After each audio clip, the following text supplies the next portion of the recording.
Baik, terima kasih Mas Wildan, dan pertanyaan ini barangkali juga mewakili pertanyaan dari saudara-saudari kita yang lain terkait dengan hal yang dimaksudkan. Idealnya memang tempat wudhu itu berpisah dengan toilet. Mengapa? Karena di dalam tempat wudhu itu kita juga menyertakan ya berbagai macam kalimat-kalimat thayyibah yang mengiringi proses wudhu, baik sebelum ataupun setelah wudhu itu dilangsungkan. Ya, bukankah kita saat berwudu kan mengucapkan bismillahirrahmanirrahim, kan? Sebagai mula kita mengerjakan segala kebaikan dengan dasar yang Nabi sabdakan, kullu amrin tibalin la yubda'u fihi bismillahirrahmanirrahim fahuwa abtar. Dan itu juga sebagai ekspresi ungkapan gambaran atas niat yang kita tujukan dari wudu itu, kita arahkan untuk mendapatkan ridha Allah Subhanahu wa taala. Kemudian juga di akhir wudu kita juga kan berdoa, ya kan, dengan mengucapkan syahadatain, syahadu an la ilaha illallah, syahadu anna muhammadar rasulullah. Kemudian kita mengatakan Allahumma ja'alni minat tawwabin wa ja'alni minal mutatahhirin. Kalau kita mau kemudian tambahkan juga dengan doa wa ja'alni min ibadikas salihin. Nah, sedangkan kalimat-kalimat thayyibah yang berupa permohonan-permohonan doa dalam kebaikan ataupun menyebut asma-asma yang mulia, nah itu kan umumnya tidak diutarakan saat kita berada di dalam toilet, ya, karena toilet punya sifat tertentu. Ya, sifatnya hanya untuk menyalurkan atau membuang hadas, baik yang sifatnya kecil ataupun juga besar, dengan cara-cara tertentu yang boleh jadi juga melahirkan najis. Sedangkan wudhu itu ya tidak seketika juga menyatu dengan menghilangkan najis. Bisa jadi hanya hadasnya saja, belum tentu ada najisnya, gitu kan. Sedangkan kalimat-kalimat thayyibah sangat tidak disukai diungkapkan dalam keadaan-keadaan kita masuk toilet. Karena itu saat masuk toilet kita kan berdoanya doa memohon perlindungan kepada Allah dari godaan-godaan setan yang berkumpul di tempat-tempat yang buruk, ya, seperti toilet dan semisalnya. Allahumma inni a'udzubika minal khubuthi wal khaba'ith. Nah, kemudian ketika kita keluar, kita kan beristighfar tuh, ghufranak, gitu kan, ghufranak, mohon ampunanmu ya Allah. Nah, ada yang mendetilkan itu, kenapa kita minta ampunan ketika keluar? Karena kita menahan diri dari pengungkapan kalimat thayyibah yang biasanya kita ucapkan di setiap tempat, gitu kan, istighfar, sholawat dan sebagainya. Nah, ketika itu terputus saat masuk toilet, ya, seakan-akan ada sifat tawadhu, kita memohon ampunan karena nggak mampu mengungkapkan, karena itu tempat yang tidak pantas, gitu kan, diungkapkan itu di tempat yang tidak sesuai. Maka ketika keluar kita mengatakan ghufranak kalau ada hal-hal yang tidak tepat di dalam dan tidak mampu mengerjakan hal yang biasa kita kerjakan. Itu adab saja, takdib di dalamnya. Nah, karena alasan inilah akan lebih bagus kalau tempat wudhu itu bisa terpisah sendiri dengan toilet, sehingga nanti kesempurnaan hal-hal yang mengiringi bisa dilakukan. Bila pun memang keadaannya tidak memungkinkan dan hanya ada itu, dan bisa didapatkan di dalam berbagai kondisi, ya, Anda ke mall misalnya kan, tidak ada tempat spesifik wudhu, taruhlah gitu, demikian kondisinya, atau bahkan dalam kondisi tertentu, bahkan saat haji atau umrah yang begitu padat tempat wudhunya misalnya, dan Anda hanya menemukan ada toilet tapi ada keran yang disiapkan terpisah, gitu kan, di dalamnya itu.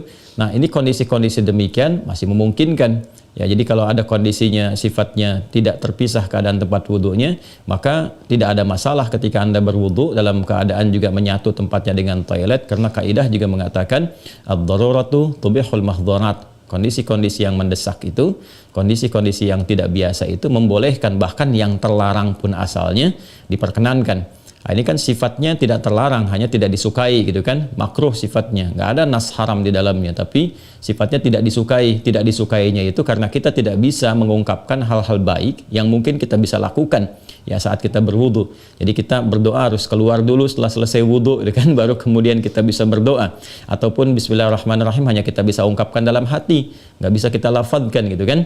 Doa-doa pun kita iringkan di dalam hati. Nah, itu hal-hal yang menjadikan kita kemudian tidak maksimal. Pun demikian juga ada satu kondisi lain, itu kan tempat berkumpulnya setan di tempat-tempat yang kurang bagus itu, sehingga godaan-godaan saat berwudu dan sebagainya, nah itu kadang-kadang lebih banyak. Nah, ini tentunya juga di satu sisi tidak berlaku juga, ya, kondisi ini saat misalnya kalau mandi besar, kadang-kadang kan juga tempatnya menyatu juga dengan toilet, kan mandi besar juga berlangsung wudu di dalamnya, kan? Nah, ini kita harus fleksibel juga dalam kondisi-kondisi demikian. Jadi ini yang mau saya katakan, tidak berhukum haram, itu bisa dilakukan. Kalau tempatnya kita misalnya memungkinkan untuk berpisah, bagus ada dipisahkan. Tapi kalau menyatu pun tidak ada masalah, kan? Tidak ada masalah sepanjang dalam keadaan-keadaan darurat tertentu dan tidak berhukum haram. Ya, apa dalilnya? Yang tadi saya sampaikan.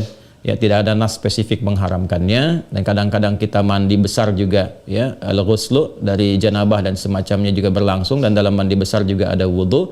Namun barangkali kesempurnaan itu tidak bisa kita iringkan dengan kalimat-kalimat thayyibah yang diungkapkan, hanya dalam hati kita lakukan. Jadi kalau tidak ada tempat lain dan menjadikan Anda berwudu, misalnya menyatu dengan toilet, di dalamnya ada toilet, maka kalimat-kalimat thayyibah itu cukup dalam hati, tidak perlu diungkapkan di lisan, ya kan? Dan sempurnakan wudu Anda, lalu ketika keluar Anda berdoa sebagai penutup bagian dari wudunya. Demikian kiranya bisa disampaikan.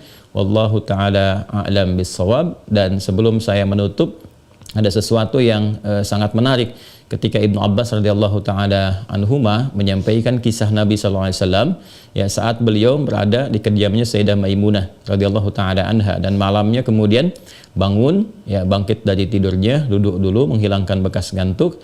Nah, ini ditemukan di Sunan Abu Daud nomor hadis 1367. Tsumma dhahaba ila syanin mu'allaqah. Kemudian beliau pergi ke tempat tertutup. Nah, syanin mu'allaqah ini enggak disebutkan tempat tertutupnya. Apakah dia sifatnya mirhad, ya kan? Apakah tempatnya toilet yang menyatu, kamar mandi, ataukah dia tempat wudhu, ya kan? Midha, misalnya, apakah dia tempat wudhu? Nah, ini yang tidak disebutkan, keadaannya tempat tertutup saja. Ini memberikan kesan bahwa bisa jadi kalau itu yang dimaksudkan adalah tempat yang tertutup, itu toilet dan semacamnya, jelas, ya, dilakukan dalam bentuk tertutup sehingga tidak tampak aurat dan sebagainya, itu fikih yang lain. Tapi kaitan dengan wudhu juga itu cukup menarik juga. Hendaknya kalau kita pun membuat tempat wudhu di satu tempat, ya, dimungkinkan ada penutupnya, karena boleh jadi tempat-tempat yang digunakan untuk oleh laki-laki ataupun perempuan yang menyatu, ya, menyatu itu yang dimaksudkan dimanfaatkannya. Ya, boleh jadi ada perempuan juga yang masuk ke situ, kan di satu tempat tuh nggak ada kehususan gitu, ya. Nah, tapi tempat-tempat lain sekarang sudah lebih bagus. Ini untuk laki-laki, ini untuk perempuan, tuh nggak ada masalah. Tapi kalau tempat yang digunakan untuk menyatu, dia hendaknya ada penutup sehingga nggak semua orang bisa mengakses ke dalamnya dengan batas-batas tertentu. Apa kaitannya, korelasinya dengan pertanyaan Anda? Syanin mu'allaqah di sana nggak disebutkan. Ya, apakah itu tempat wudhu atau menyatu dengan toilet? Tapi babnya ketika keluar dari situ, Nabi sudah berwudhu. Ya, sedangkan keterangan-keterangan tentang seputar wudhu Nabi dan bangkit di malam hari itu disertakan juga dengan janabat. Artinya apa? Di kondisi-kondisi tertentu kan mandi, ya kan? Dalam mandi itu kemudian ada proses wudhu dan sebagainya. Ini menunjukkan kesan bahwa dalam mandi itu kan ada, selain hadas juga ada sifat-sifat lain yang dibersihkan, ya kan? Bisa jadi juga yang mengandung najis seperti buang air kecil, ya, dan sebagainya kan menyertai dalam mandi itu. Nah, ini memberikan kesan bahwa tidak ada hukum spesifik haram untuk mengerjakan wudhu di dalamnya, karena ada proses yang tadi saya sebutkan. Tapi lebih disukai kalau hanya untuk wudhu semata, tidak disertai dengan mandi yang lainnya, kalau ada tempat yang terpisah sehingga bisa menyempurnakan bacaan-bacaan yang dimaksudkan. Demikian Mas Wildan, ya, semoga bisa dipahami dengan